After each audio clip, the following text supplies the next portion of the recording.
71-এর গণহত্যা, ধর্ষণ, নারকীয় হত্যাযজ্ঞের কারণে জামাত ইসলামকে নিষিদ্ধ করতে হবে। বিএনপি অর্জুন গাছের ছাল হয়ে গেছে, যার যখন মন চায় ছাল কেটে নিয়ে নিজের চিকিৎসায় ব্যবহার করে। যত গুম, যত নির্যাতন, যত অর্থ পাচার, যত মানুষের অধিকার হরণ, যত নারীর সম্ভ্রম হানি, যা কিছু অনাচার এই দেশে শেখ হাসিনার 17 বছরে 16 বছরে হয়েছে, বর্তমান সরকার মনে করেছে এইগুলোর মূলে বোধহয় বাংলাদেশের সংবিধান। না, এই ধারণাটাই ভুল। বাংলাদেশের সংবিধানে সবচেয়ে সুন্দর সুন্দর কথাগুলো লিখিত আছে। এইটার মূলে বাংলাদেশের সংবিধান মূলত নয়, মূলত হচ্ছে অনাচার, অত্যাচার এবং নির্বাচনের নামে ক্ষমতার নবায়ন করার যে প্রক্রিয়া চলেছে সেইটা। শেখ হাসিনা তো নির্বাচন করেন নাই, নির্বাচনের নামে তার ক্ষমতাটাকে রেনিউ করেছেন, ক্ষমতার নবায়ন করেছেন। আর আজকে যখন মালিকানা হস্তান্তরের প্রশ্ন এসেছে, সার্বভৌম ক্ষমতার মালিক সাধারণ নাগরিকদের কাছে, তখন এই জামাত দূর থেকে নানান রকমের ফন্দি ফিকির করে তারা এটাকে অন্য প্রক্রিয়ায় নিয়ে যাওয়ার চেষ্টা করছেন। এমনকি নিজেদের পোশাক আশাক, চেহারা, বেশভূষা, কর্মকাণ্ড পর্যন্ত পাল্টাতে শুরু করেছেন। গতকালকে দেখলাম হিন্দুদের সমাবেশ করেছেন জামাতের সেক্রেটারি সাহেব। খুব ভালো কথা, সনাতন ধর্মের লোকেরা আপনাদের কাছে গেছে, আপনারা ডেকেছেন, তারা গিয়েছে, কিন্তু কথাবার্তা সব হচ্ছে বিএনপির বিরুদ্ধে। ওখানে কিন্তু সনাতন ধর্মাবলম্বীদের সম্পর্কে কোনো কথা নাই। এক জায়গায় শুধু সেক্রেটারি বলেছেন অমুক মার্কা দেখেছি, অমুক মার্কা দেখেছি, অমুক মার্কা দেখেছি। আরে ভাই, ধানের শীষের সঙ্গে তো ছিলেন, ধানের শীষ না দিলে তো কেউ 2 টাকা দিয়েও কিনতো না, বাজারে শুকিয়ে যাওয়া করল্লার মতো কেউ কিনতো না আপনাদেরকে। 2018-তেও বিএনপির ধানের শীষ নিয়ে নির্বাচন করেছেন, বড় বড় কথা বলেন। 2001 থেকে 2006-এ বিএনপি সরকারের সঙ্গে ছিলেন সহযোগী হিসাবে। বিএনপির যদি কোনো ভুল হয়ে থাকে সেই ভুলের অংশীদার আপনারাও আছেন। আজকে বারবার আঙ্গুল তোলেন কোথায়?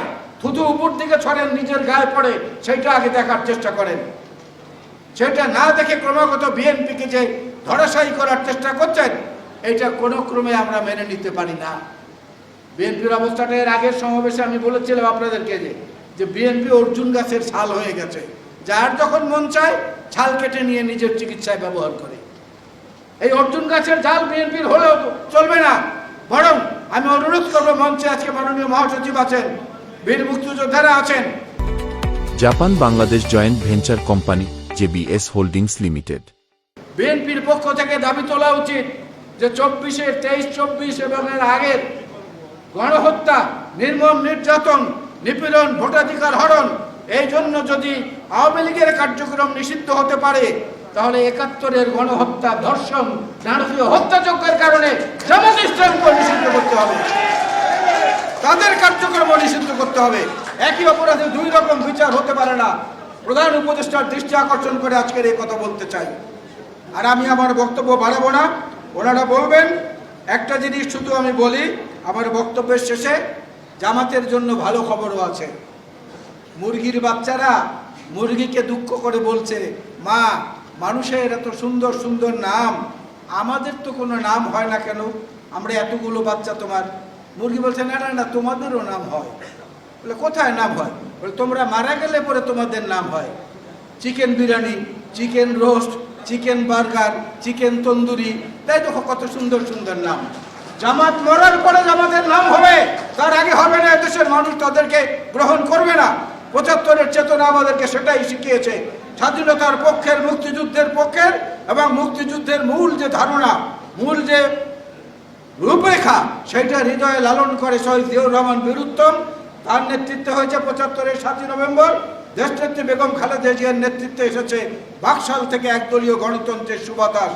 তার নেতা তারেক রহমানের নেতৃত্বে আসবে এই দেশে জনগণের মালিকানা জনগণের কাছে ফিরিয়ে দেওয়ার সেই পুনঃপ্রবর্তনের বন্দোবস্ত। এটাই আজকের আমাদের প্রত্যাশা।